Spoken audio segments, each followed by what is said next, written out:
नमस्कार साथियों, स्वागत है आप सभी का आपके अपने यूट्यूब प्लेटफॉर्म पर। काफ़ी लंबे अरसे से विद्यार्थियों का इंतज़ार है।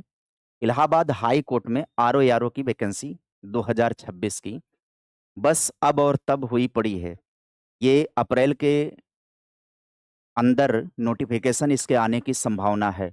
आरओ को लेकर के बहुत ही आपसे स्पष्ट तरीके से बात मैं बताऊँ, बेहतरीन नौकरी होती है, बेहतरीन और सुकून होता है, अच्छा खासा पेमेंट होता है, अच्छा खासा रुतबा होता है इस भर्ती का। योग्यता क्या होनी चाहिए? सेशन में आप बने रहिएगा। योग्यता ही जान लेंगे तो आप सभी लोग इसकी तैयारी के लिए तैयार हो जाएँगे। 600 प्लस पद ठीक वैकेंसी होती है इलाहाबाद हाई कोर्ट के अंदर। सेशन में आप सभी लोग बने रहिएगा, इसके योग्यता के विषय में समझाएँगे, सिलेबस में क्या पूछा जाता है उसके विषय में बताएँगे, नोटिफ़िकेशन कब तक आ सकता है इस बात को भी बताएँगे। चैनल पर पहली बार जुड़े होंगे तो चैनल को सब्सक्राइब कर दीजिएगा और हाँ, सभी लोगों से अपील है, निवेदन है कि वीडियो को लाइक अवश्य किया करिए आप सभी लोग, क्योंकि आपका हल्का-सा सपोर्ट हमारे लिए अच्छा हो जाएगा और डेली आप सभी को इस प्लेटफ़ॉर्म के माध्यम से नए-नए अपडेट मैं देते रहता हूँ।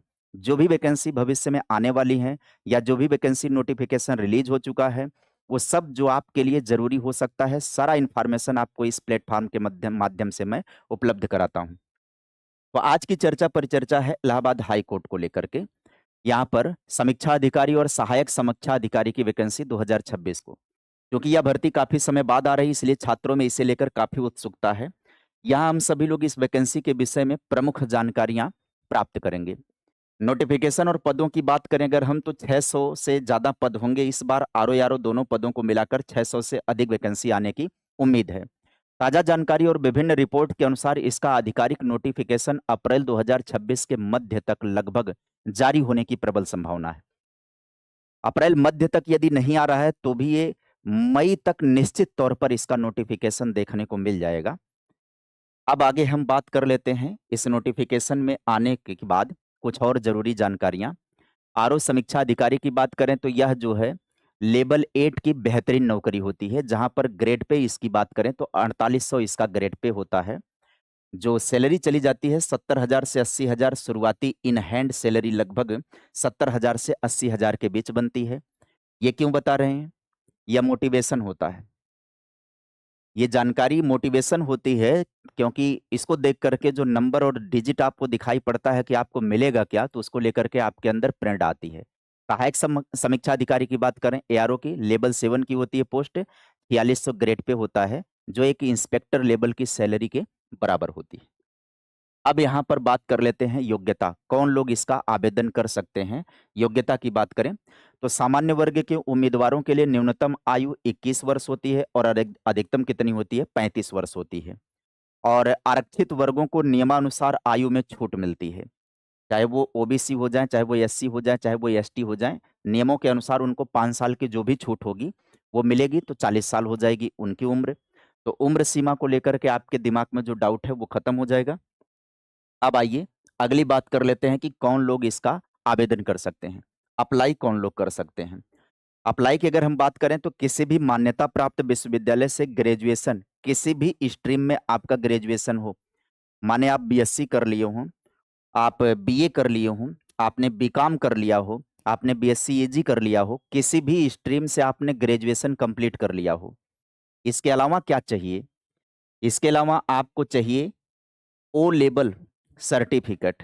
ओ लेवल सर्टिफ़िकेट अगर नहीं है, तो ट्रिपल सी और इसके अलावा आपको कंप्यूटर साइंस में कोई डिग्री या डिप्लोमा है, जैसे बीसीए है, बीटेक है, डीसीए है, इनमें से कोई एक है, तो भी काम कर जाएगा।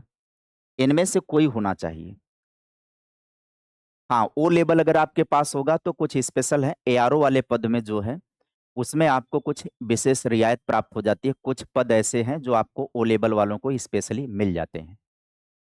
अब हम बात कर लेते हैं आगे कि अनिवार्य टाइपिंग योग्यता की भी ज़रूरत पड़ती है। कंप्यूटर पर अंग्रेजी टाइपिंग में न्यूनतम 25 शब्द प्रति मिनट की गति होना ज़रूरी है। यही एक चैलेंज है, जो विद्यार्थी लगातार परीक्षाओं की तैयारी कर रहे हैं और विभिन्न परीक्षाओं की तैयारी कर रहे हैं और उन्होंने ट्रिपल सी भी कर रखा है या ओ लेवल भी कर रखा है या कोई भी कंप्यूटर की डिग्री है। ज़्यादातर विद्यार्थियों के पास ट्रिपल सी होता ही होता है। और वो तैयारी किसी भी सेक्टर की कर रहे हों, जैसे अधीनस्थ सेवा चयन आयोग की तैयारी कर रहे हों, दरोगा के लिए पढ़ रहे हों, या फिर प्रॉपर पीसीएस के लिए ही तैयारी कर रहे हों, या लोक सेवा आयोग से आने वाले आरओ की तैयारी कर रहे हों, वो सब यहाँ पर फिट बैठ जाते हैं। लेकिन एक चीज़ जो आपको एडिशनल चाहिए होती है, वो ये चाहिए होती है आपको टाइपिंग के लिए। उसमें भी आपको एआरओ पद के लिए ही टाइपिंग की ज़रूरत पड़ती है। अब आगे समझिएगा, परीक्षा की कंडीशन क्या होती है? परीक्षा के पैटर्न की बात करें तो इसकी प्रक्रिया उत्तर प्रदेश लोक सेवा आयोग यूपी जो पीएससी द्वारा कराए जाने वाले सचिवालय आरओ से काफ़ी अलग होती है। कैसे अलग होती है? तो इसको समझिए। इसकी परीक्षा को एनटीए करवाता है या परीक्षा सामान्यतः नेशनल टेस्टिंग एजेंसी द्वारा आयोजित की जाती है। पूरी परीक्षा एक ही दिन में ऑनलाइन मोड में हो जाती है, यानी सीबीटी मोड में यह परीक्षा संपन्न कराई जाती है कंप्यूटर पर। क्या होता है इसमें, पूछा क्या जाता है? 200 अंकों का एक ही पेपर होता है, 200 बहुविकल्पी प्रश्न होते हैं और समय दिया जाता है कितना? 3 घंटे का समय दिया जाता है। इसमें जीएस के सवाल पूछे जाते हैं, इसमें इंग्लिश या हिंदी का सवाल होता है, इसमें रीजनिंग होता है, इसमें मैथ और इसमें कंप्यूटर है। यानी कि सामान्य अध्ययन, अंग्रेजी, हिंदी, रीजनिंग, गणित और कंप्यूटर के प्रश्न शामिल होते हैं इसमें। रीजनिंग, गणित और कंप्यूटर की बात करें तो इनके सवालों की संख्या कम होती है। इनमें सवालों की संख्या में हिंदी और जीएस के सवाल ठीक होते हैं। हिंदी यहाँ पर स्कोरिंग का काम कर जाता है। हिंदी के व्याकरण यदि आपने अच्छी तरह से पढ़ा हुआ है तो यहाँ पर स्कोरिंग जोन हो जाता है, बेहतरीन नंबर वहाँ पर मिल जाता है आपका। और इसमें कंप्यूटर जानकारी से भी रिलेटेड सवाल पूछा जाता है। इसमें नेगेटिव मार्किंग नहीं है। सबसे बड़ा फायदा यही है कि इसमें नेगेटिव मार्किंग नहीं है। परीक्षा में केवल इसमें आप जितने प्रश्नों को हल करेंगे वो आपको सही जाएगा तो सही उत्तर मिलेगा, नेगेटिव नहीं होगा। कोई कटने-पीटने वाली कंडीशन इसमें नहीं होती है। फिलहाल ये पिछले वाले तक यही सिस्टम रहा है। परीक्षाओं में परिवर्तन हो सकता है, नोटिफ़िकेशन आने के बाद यदि किसी भी प्रकार का परिवर्तन हो जाए, तो वो अलग बात है। अभी तक इसमें नेगेटिव मार्किंग की बात नहीं होती है। टाइपिंग टेस्ट की बात करें तो लिखित परीक्षा खत्म होने के लगभग 15-20 मिनट का गैप होकर के आपका टाइपिंग टेस्ट हो जाता है। 50 अंकों का टाइपिंग टेस्ट होता है। तो इस तरीके से 50 अंक भी ये आपके लिए टाइपिंग वाले भी बड़े महत्वपूर्ण होते हैं। इलाहाबाद हाई कोर्ट अपनी भर्ती प्रक्रिया को बहुत तेजी से पूरा करने के लिए जाना जाता है। एक बार नोटिफिकेशन जारी होने के बाद फॉर्म भरने और परीक्षा होने के बीच का जो बमुश्किल समय मिलता है, 1.5 से 2 महीने का समय देता है, ये चाहे किसी भी वैकेंसी की बात करें। यहाँ पर जब क्लर्क ग्रेड की वैकेंसी आती है उसमें भी ये कम टाइम मिलता है। हाँ, जो जूनियर असिस्टेंट आता है इलाहाबाद हाई कोर्ट के नाम से या हाई कोर्ट के नाम से जो वैकेंसी आती है, उसमें भी कम समय दिया जाता है। इसमें भी समय कम ही रहता है।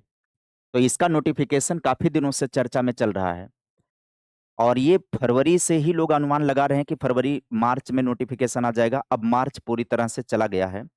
अप्रैल और मई, ये वो समय है जहाँ पर इसका नोटिफ़िकेशन देखने को मिल जाएगा।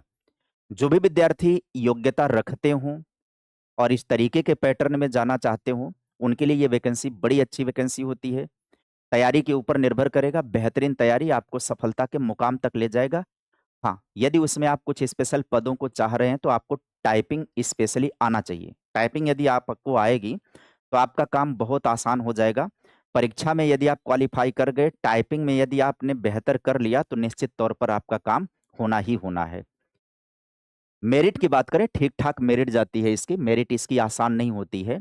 यदि आपको ये जानना होगा कि पिछली वैकेंसी के अंतर्गत कितना मेरिट इसका बना हुआ है, आपको जो भी जानकारी चाहिए मेरिट वगैरह की जानकारी कि पिछली वैकेंसियों में इसका क्या मेरिट बना हुआ है, यानी कि 200 प्रश्नों में से कहाँ तक सिलेक्शन हो पाया है, तो आप कमेंट बॉक्स में अपनी इच्छा ज़ाहिर करिएगा। एक और वीडियो लेकर के आएँगे और उसके संबंध में जानकारी आपको दे देंगे। यदि जानकारी अच्छी लगी होगी तो आप वीडियो को लाइक कर दीजिएगा और चैनल पर पहली बार जुड़े होंगे तो सब्सक्राइब जरूर कर दीजिएगा। इसी तरीके से इन्फॉर्मेशन आप सभी को इस प्लेटफॉर्म पर मैं प्रदान करता रहूंगा। आज के लिए फिलहाल सेशन में इतना ही। Bye bye, take care, thank you.